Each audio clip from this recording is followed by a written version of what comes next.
The sky was gray as ash, and the wind moved like a slow curse through the valley, low and mournful, as if mourning something not yet dead. Snow fell in restless flurries, chasing the quiet breath of a woman kneeling in the cold. Her bare foot pressed into the frozen ground as if trying to grip the earth, to remind herself she still belonged to it. She was 26, though winters and sorrow had stretched her youth thin. Her name was Emma. Her prairie dress clung to her in tatters, the faded pink fabric soaked and torn, her shawl long lost. In her arms, she held a newborn girl wrapped in rough brown cloth. The baby whimpered once, a sound too soft for the wind to carry. Blood stained the snow beneath her knees. It crept out slowly like a secret, a dark bloom in the whiteness. One leg bent strangely under her, the bone useless now. It throbbed with a pain that pulsed up her spine and settled behind her eyes. Her lips were cracked, her cheeks mottled with bruises that told of hands that struck without hesitation. Tears had dried in crooked tracks on her face, though her eyes had nothing left to shed. She was beyond panic, beyond pleading. Only the hollow in her chest remained, where hope used to sit, like a bird on a branch that never broke. They had called her ungrateful, useless, a burden. She had birthed a girl, not a son. And for that, her husband's family decided she owed the land something more. Her husband, barely a man, had died the year before, thrown from a horse, his name buried as shallow as his casket. His father had taken the reins of her life after that. This morning, at dawn, they dragged her outside. She'd just given birth the night before. No midwife. No mercy. Only hay on the floor of the stock barn and whispered prayers she didn't believe anymore. When the child came, red and gasping, her cries sharp in the cold air, Emma wept, not for joy, but for knowing. She knew what they'd do. The old man spat when he saw the girl child. He said sons were what kept a name alive. Daughters just stole milk. He broke her leg with the wooden end of a shovel. One swing. No words. Then he told the ranch hands to take her out beyond the last post of the cattle fence and leave her. The men didn't meet her eyes. One muttered a curse, another said she should be grateful it was quick. The last one, youngest of the three, set her down gently and left a strip of cloth for the baby, though he never looked back. She had crawled for what might have been hours. Or days. Time didn't move the same when every inch forward meant dragging a shattered leg behind her, when every breath came with the taste of blood.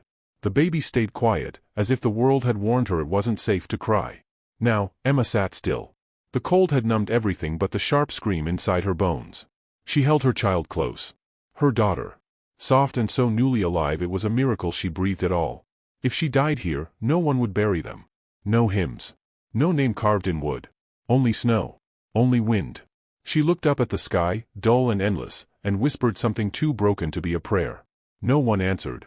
Far off, beyond the gnarled trees, a creek gurgled beneath thin ice. She could hear it, just barely, the whisper of moving water. It made her want to sleep. Maybe drift into the snow, become a shape the wind carried until spring. But the baby stirred.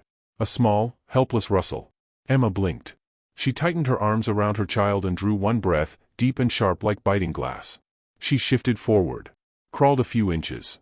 Then a few more. She wouldn't make it far. But she couldn't let her daughter die in the same dirt that forgot her mother's name. She thought of a woman once, an older lady from town who used to give her warm biscuits when she passed the chapel. Mrs. Telly. Her hands always smelled of honey and firewood.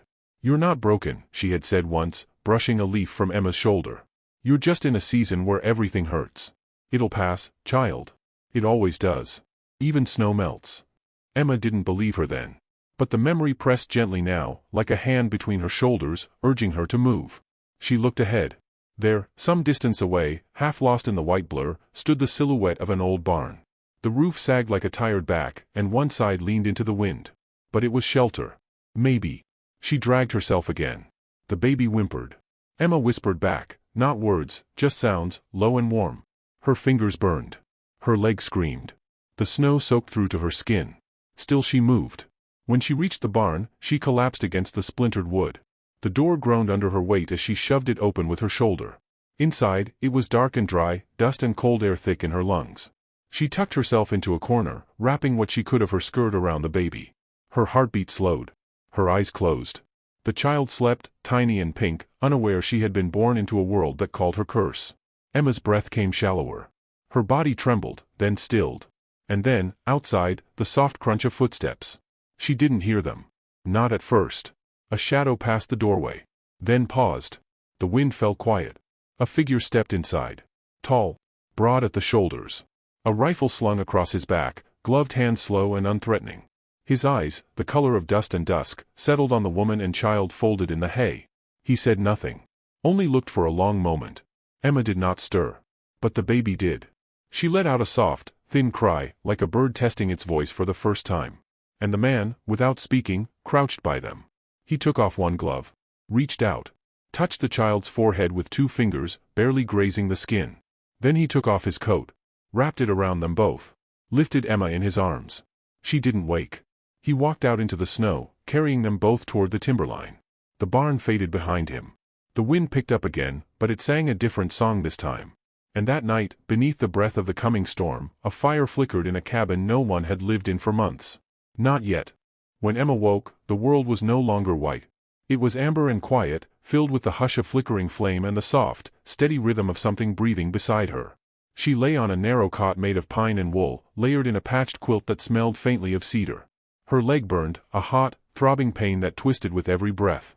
But it was bound, braced in a way that told her someone had taken care, torn fabric wrapped tight around a splinted branch, soaked in the scent of pine tar and clean snow. The baby was pressed against her chest, warm, sleeping. Still alive. That alone made Emma choke back a sound she couldn't name. Relief. Grief. Something in between. She turned her head slowly. A few feet away, crouched beside the stone hearth, a man poured hot water into a tin mug. His movements were careful, practiced. Not the jittery kind of a stranger watching his find. He wasn't looking at her. He was listening, though, she could tell by the small stillness that fell into his shoulders the moment her breath changed. He looked like the cold had carved him, tall, weather-rough, shoulders too broad for the coat he no longer wore. It hung by the fire, drying. Steam drifted up from his gloves on the hearthstone. His face was shadowed beneath the brim of his hat, but the line of his jaw was strong, sharp enough to have known hunger. His boots were worn to softness, the kind a man keeps when he stops buying new things because he no longer expects to stay long anywhere.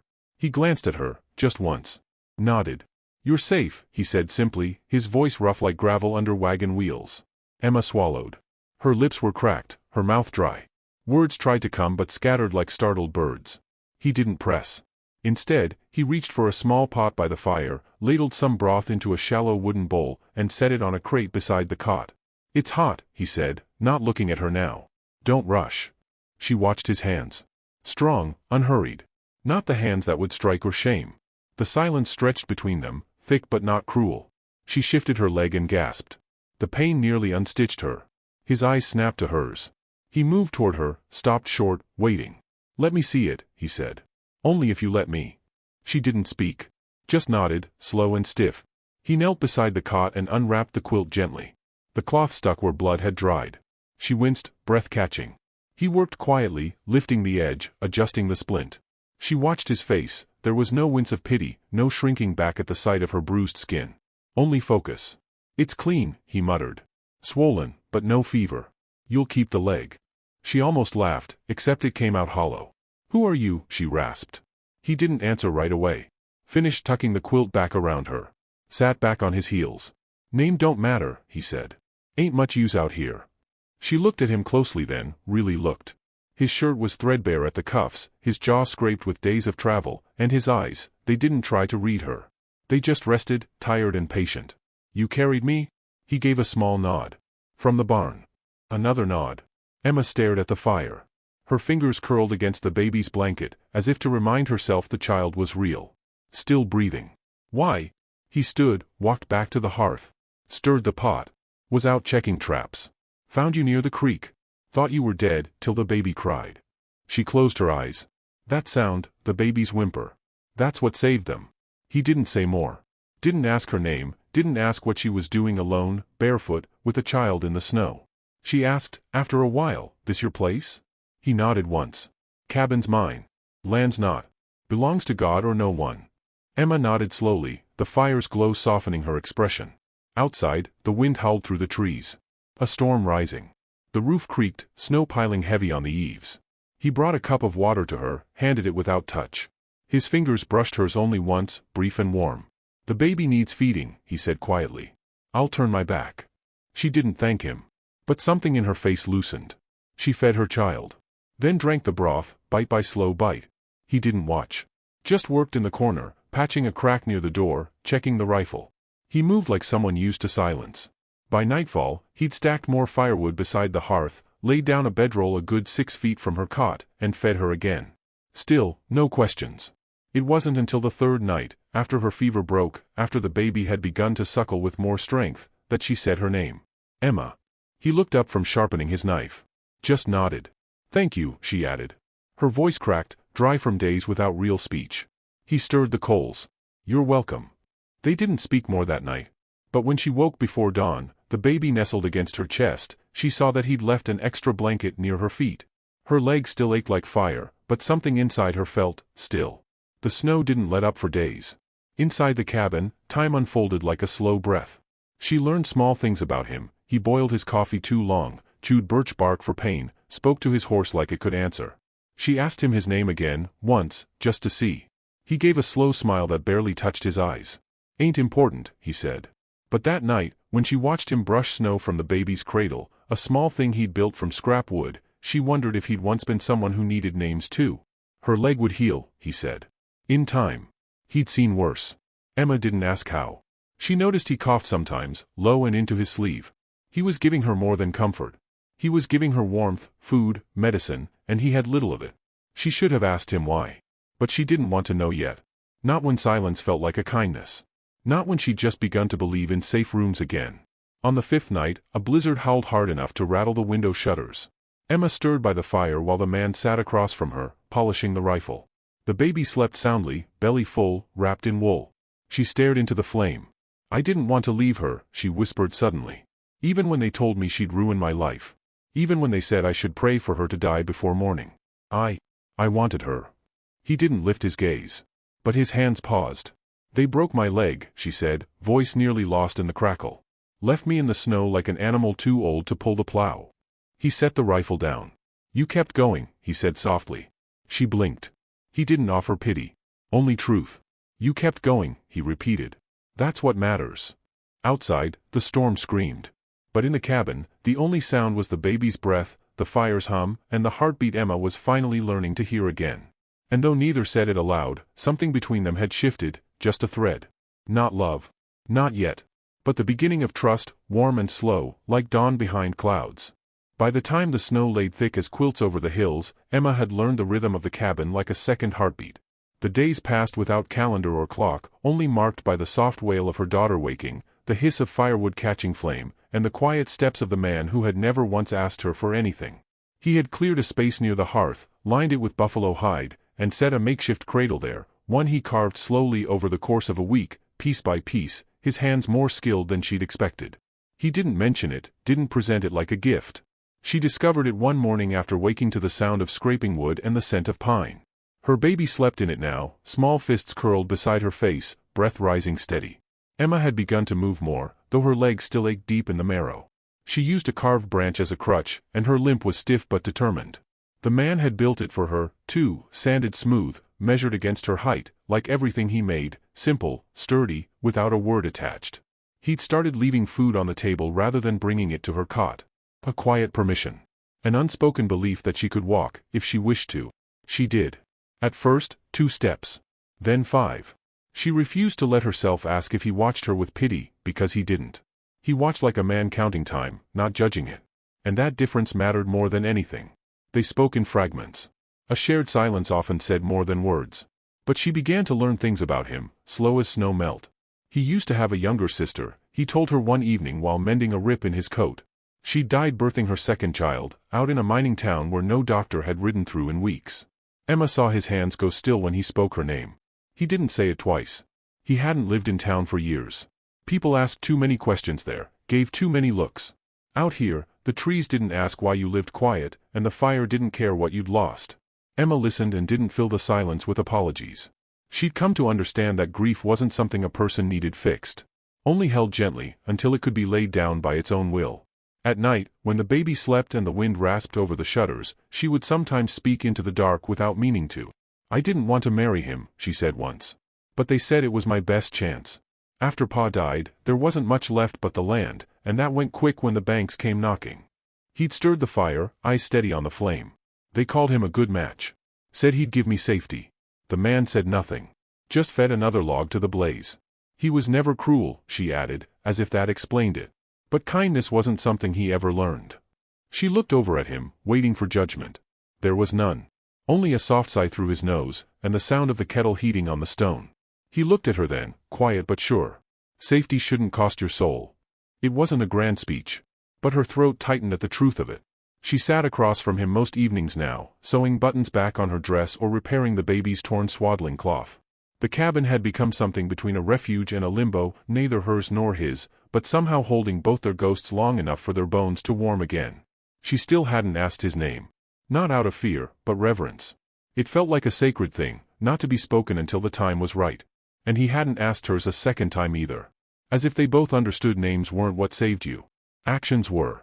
One afternoon, while the snow softened into rain above the tree line, Emma found him outside chopping wood, breath rising in clouds around his shoulders. His shirt was damp with sweat. He moved like someone who had done it so long, the axe and the weight of the world had become the same in his hands. She stepped onto the porch, leaning on her crutch. Watched for a minute before calling out. "You're sick." He paused. Turned, breathless. "I'm fine." She shook her head. "You've been coughing for days.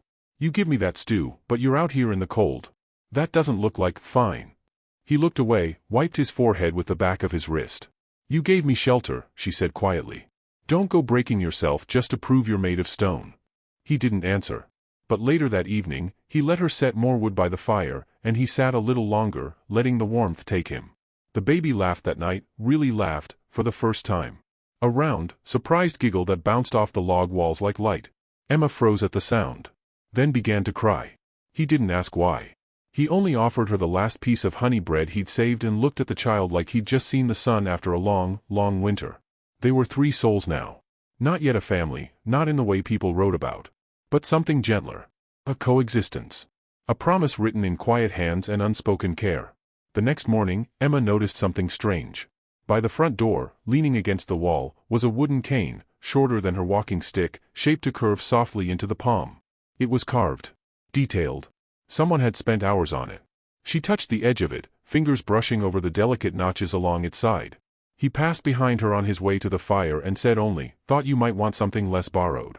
She said nothing. But her eyes stung for the rest of the day. It snowed again that night. Heavy. Relentless. The wind howled like a warning across the hills, and the trees creaked as though remembering storms long buried. Emma fed the baby, then tucked her into the cradle. The man was at the window, watching the horizon. "Storm'll bury the trail by morning," he said, voice low. She joined him there. Looked out into the dark. "You worried someone's coming?" she asked. He didn't move. "No. But sometimes the snow hides things. Sometimes it brings them closer." She understood. Fear wasn't always loud. Sometimes it crept in like cold air through the cracks, invisible until you couldn't breathe right. He turned to her. "When your leg heals," he said, then stopped. Let the words hang. She held his gaze. "When it heals," he said again, softer this time, "will you go?" She opened her mouth. Closed it. "I don't know," she whispered. "I only know I don't want to be afraid when I decide."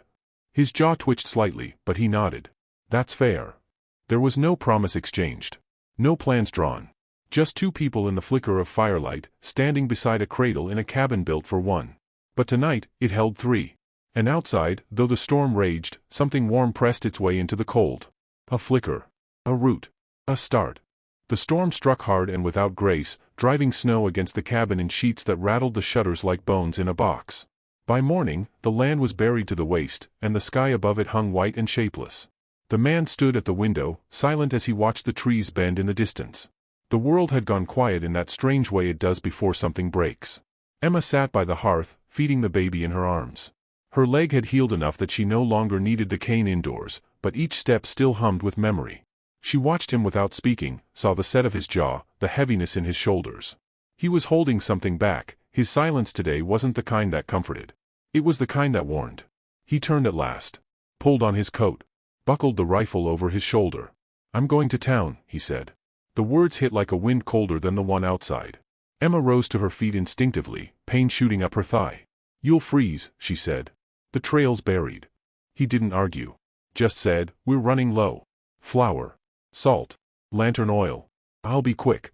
She crossed the room, stood in front of the door. "You're coughing more. Your horse limps. And the wind hasn't let up since yesterday. You'll get stuck." "You could."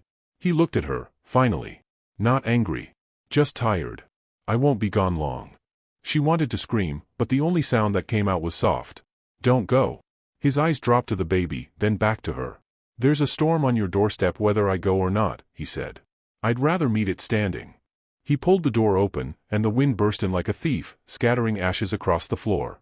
Then he was gone. She didn't cry. Not right away. She paced, fed the fire, kept the baby warm. The sun never broke through. The sky just kept bleeding white. By the second nightfall, her hands began to shake. By the third, she stood at the window long after the baby fell asleep, praying to a God she'd never trusted. The wind answered. But not the way she hoped. On the fourth day, near dusk, they came. 3 of them, shapes wrapped in oilskin and arrogance. Snow in their beards, boots stomping like they owned every inch of land they stepped on. She saw them first from the window and knew before they even reached the porch who they were. Ranch hands.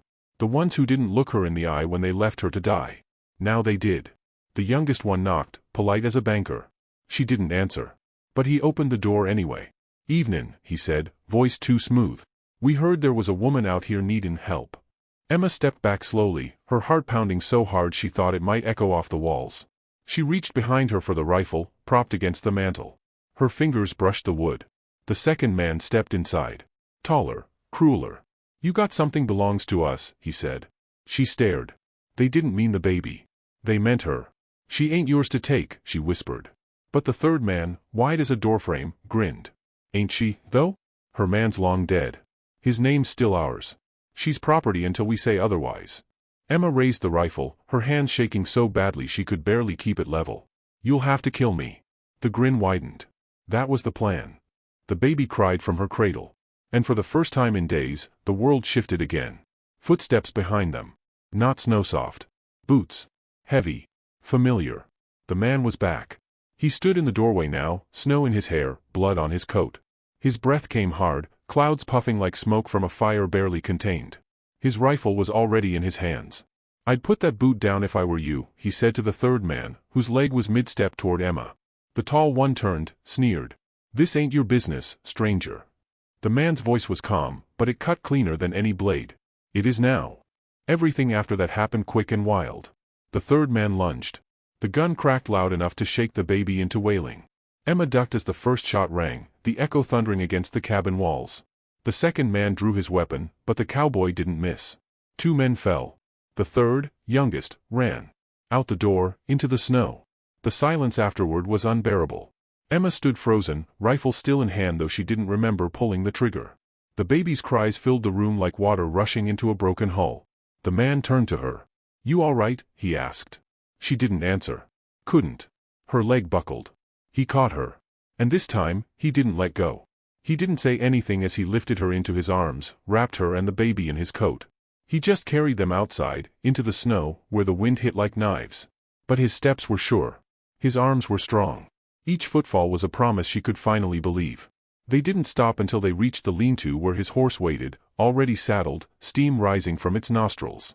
He placed her gently across the saddle, secured the baby against her chest. Climbed up behind them. Wrapped his arms around them both. Then they rode. Through white wind and weeping sky. Through woods that whispered secrets only the snow could understand. When they reached the next cabin, a trapper's lodge lit faintly from within, he knocked once before pushing the door open. Warmth spilled into the dark. That night, the baby slept safe in Emma's arms while the man sat near the fire, bandaging a cut on his arm like it meant nothing. She watched him. Watched the way he moved, slow and steady, as if saving her hadn't cost him anything at all. But she knew better. She limped over to him, her body aching in every place that remembered pain. He looked up. "You should have stayed gone," she whispered. He smiled. Tired. Quiet. "I said I'd be quick." She sat beside him, placed her hand over his. Not out of need. Out of knowing. Outside, the storm began to die. Dawn crept in beneath the cracks of the windows, gold and slow, like forgiveness finally arriving. In the stillness, she leaned into his shoulder. And for the first time since her world split open, she whispered, "I'm not going anywhere." His hand closed over hers. "You never had to," he said. The baby stirred, but didn't cry. The snow began to melt, one soft drip at a time. And in that moment, half born of firelight, silence, and second chances, Emma understood. Not all men break things. Some stay long enough to carry what's wounded. And teach it how to stand again.